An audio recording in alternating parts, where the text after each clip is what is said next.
దగ్గర రాబోతున్న డైరెక్టర్ వెంకట సత్య గారిని మాట్లాడాల్సిందిగా కోరుకుంటున్నాం.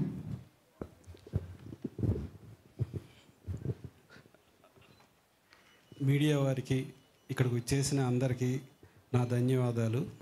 ముఖ్యంగా విశ్వక్సేన్ గారు ఈ అకేషన్లో ట్రైలర్ లాంచ్కి వచ్చి సపోర్ట్ చేసిన దానికి నిజంగా నాకన్నా చిన్నవాడు కాబట్టి పాదాభివందనం చేయట్లేదు.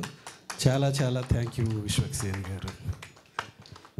సో మీరు చాలా ట్రైలర్ లాంచ్ ప్రోగ్రాములు చూశారు. అన్ని ట్రైలర్ లాంచ్లు సుమారుగా ఇలాగే ఉంటాయి. అన్ని ట్రైలర్స్ ఆల్మోస్ట్ బాగుంటాయి. కానీ ఈ సినిమా నేనెందుకు డైరెక్ట్ చేశాను, ఈ ట్రైలర్లో ఈ సినిమాలో ఉన్న గొప్పతనం ఏంటి? సో చాలామందికి ఈ డౌట్ ఉంటుంది, ఎందుకు నీకేంటి అవసరమా ఈ సినిమాలు ఇది అది అని. ఓకే, నేను మీరు ఎప్పుడు చూడని దాన్ని ఈ సినిమాలో చూపిస్తున్నా. మీరు ఎవరో ఎప్పుడు ఎక్కడా చూడలేదు, ఇది షూర్. మీరు హైదరాబాద్లో చూడలా, ఆంధ్రాలో చూడలా, ఇండియాలో చూడలా, అమెరికాలో చూడలా, అది నేను చూపిస్తున్నాను.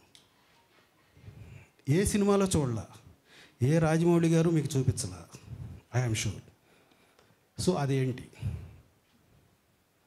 అది మీతోనే ఉంటుంది, మీతో మాట్లాడుతుంది, మీరు దాంతో మాట్లాడతారు, కానీ మీరు ఎప్పుడు చూడలేదండి.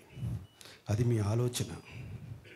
సో ఆ ఆలోచనే మన మంచివాడిగా, చెడ్డవాడిగా, దుర్మార్గుడిగా, శాంతిపరుడిగా మారుస్తుంది. సో మనతో ఉన్న ఆలోచనని ఫస్ట్ సారి మీకు నేను ఈ సినిమాలో చూపిస్తున్నాను. విజువల్గా మీ ఆలోచనని మీరు ఈ సినిమాలో చూస్తున్నారు. అదే ఈ సినిమా. మిగతాదంతా thriller. Thank you so much.